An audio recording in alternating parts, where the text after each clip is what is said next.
شادی کے لیے کتنی مالی استطاعت ضروری ہے؟ محمد عاصم،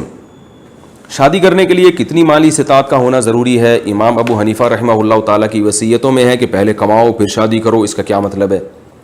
دیکھو، قرآن نے جو کہا ہے نا کہ جن لوگوں میں نکاح کی استطاعت نہیں ہے وہ صبر کریں، اس طرح حدیث میں آتا ہے، صحیح بخاری مسلم کی حدیث ہے، جن میں نکاح کی استطاعت نہیں ہے وہ روزے رکھیں۔ تو استطاعت نہ ہونے کا مطلب یہ ہے کہ آپ کو کوئی رشتہ نہ مل رہا ہو، لڑکی نہ مل رہی ہو،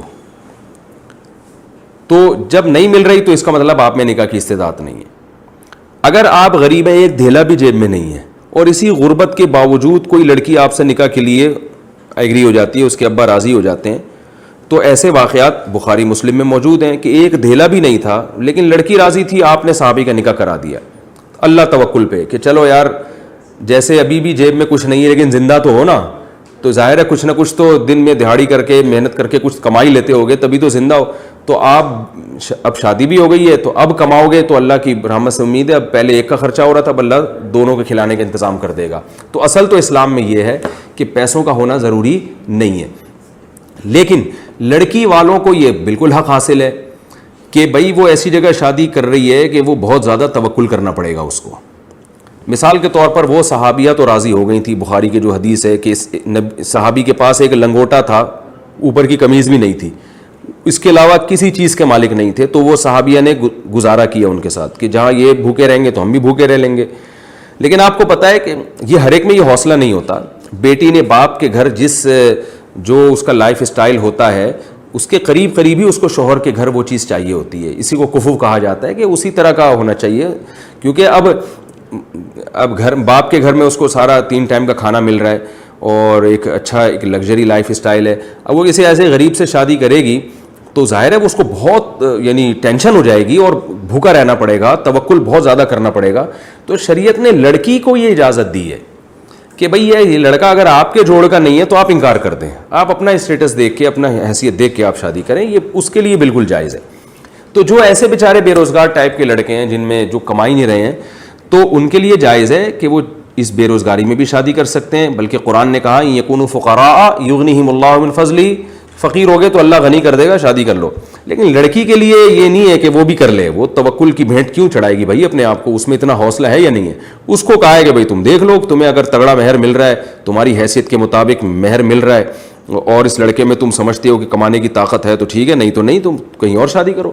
تو اب جب آپ کو اللہ نے ترغیب دے دی، آپ کی جیب میں دھیلا نہیں ہے، آپ رشتہ تلاش کریں گے،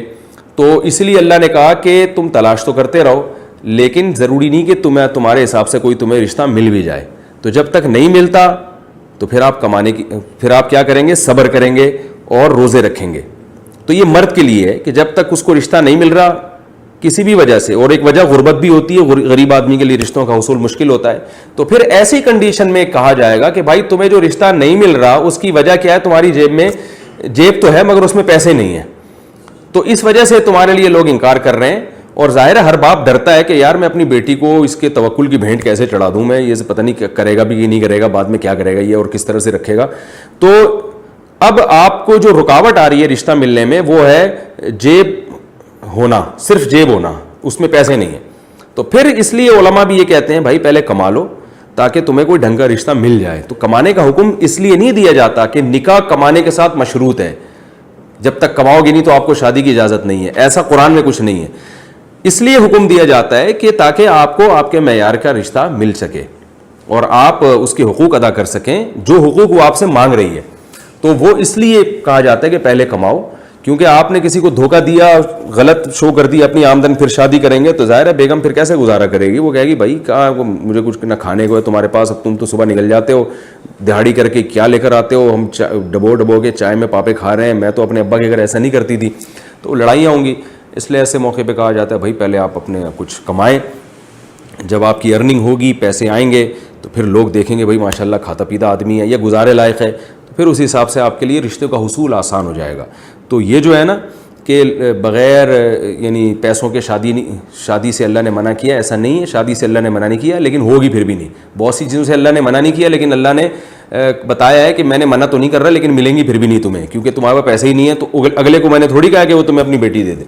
تو اس لیے کہا جاتا ہے امام حنیفہ کی جو وصیت ہے وہ بھی اسی وجہ سے کہ پہلے کماؤ پھر شادی کرو، کیونکہ جب پہلے کماؤ گے تو پھر تمہیں رشتہ مل جائے گا، ڈھنگ کا رشتہ ملے گا، اور وہ تم سے جو ہے وہ پھر چخ نہیں ہوگی گھر میں، پخ نہیں ہوگی، اور لڑائیاں جھگڑے نہیں ہوں گے. ورنہ تم بھی توکل وہ بھی توکل، اور وہ پتہ نہیں توکل کر لے تو جیسے نبی کی بیویوں نے توکل کیا، نبی کے پاس تو کچھ بھی نہیں تھا، وہ 40 دن نبی کے ساتھ بھوکی رہ جاتی تھیں، تو ٹھیک ہے. لیکن آپ کو مارکیٹ میں آج کل ایسی خاتون ملیں گی نہیں کہ آپ صبح اٹھیں تو بیگم آج کھانے کو کچھ نہیں ہے، چلو اللہ پہ توکل کرتے ہیں، شام کو اللہ نے چاہا تو کچھ انتظام ہو جائے گا، ورنہ روزہ رکھ لیتے ہیں. تو ایسی خواتین مارکیٹ سے شارٹ ہیں آج کل. نبی صلی اللہ علیہ وسلم جب گھر میں آتے، امی عائشہ سے پوچھتے کچھ کھانے کو ہے، اگر بتاتی ہیں تو کھا لیتے، بتاتی نہیں ہیں تو آپ فرماتے چلو میں نے روزے کی نیت کر لی. تو آپ کو ایسی لڑکی ملے گی کہاں سے کہ آپ جب صبح گھر پہ آئیں گے اور بیگم سے بولیں گے بیگم کچھ کھانے کو ہے، وہ جواب میں کہے کہ نہیں، آپ کہیں چلو ہم دونوں روزہ رکھتے ہیں، بیگم کہے ماشاءاللہ میرا میاں کتنا نیک ہے، آپ کا سرکار آپ کا روزہ ہے تو چلیں میرا بھی روزہ ہے. اگر ایسا کوئی مل جائے تو ٹھیک ہے. لیکن ہوگا کیا، آپ جب گھر آئیں گے آپ کہیں گے بیگم کھانے کو ہے، تو وہ اٹھا کے بیلن مارے گی آپ کے سر پہ بولے گی کچھ راشن لا کے دیا ہے تو جو پوچھ رہے ہو جو کھانے کو ہے. تو جو ہے نا وہ اپنے حساب سے دیکھ کے کہا جاتا ہے کہ اس لیے پھر علماء بھی کہتے ہیں کہ بھئی پہلے کچھ کما لو، کچھ اسٹیبل ہو جاؤ، تاکہ یہ لڑائیاں بیلن ویلن گھر میں نہ چلیں، ٹھیک ہے نا، تمیز سے زندگی گزر جائے. لیکن اس میں غلو کرنا جائز نہیں ہے، تھوڑا بہت بھی ہے، کچھ اللہ پہ توکل کریں، کچھ جیب میں پیسے ہوں، مل جل کے پھر گزارا کریں. اللہ نے کہا ہے کہ اللہ نکاح کے بعد غنا دے گا. اس میں جو یہودیوں کی طرح کیلکولیشن کرتے ہیں اتنے پیسے جب تک نہیں ہو جائیں گے میں شادی نہیں کروں گا، تو وہ بیچارے ساری زندگی پیسے ہی جمع کرتے رہتے ہیں اور ان کے پیسوں میں برکت ہوتی نہیں ہے. تھوڑے بہت بھی آ گئے، گزارے لائق ہو گیا ہے تو کسی غریب لڑکی سے شادی کر لیں، اللہ تعالیٰ کا وعدہ ہے کہ میں انشاءاللہ برکت دوں گا. پھر بھی برکت نہیں ہو رہی تو یہ آپ کا اپنا قصور ہے، اللہ کی طرف سے نہیں ہے یہ. اور یقین کر لیں اگر نکاح نہ ہوتا تو اس سے بھی جاتے.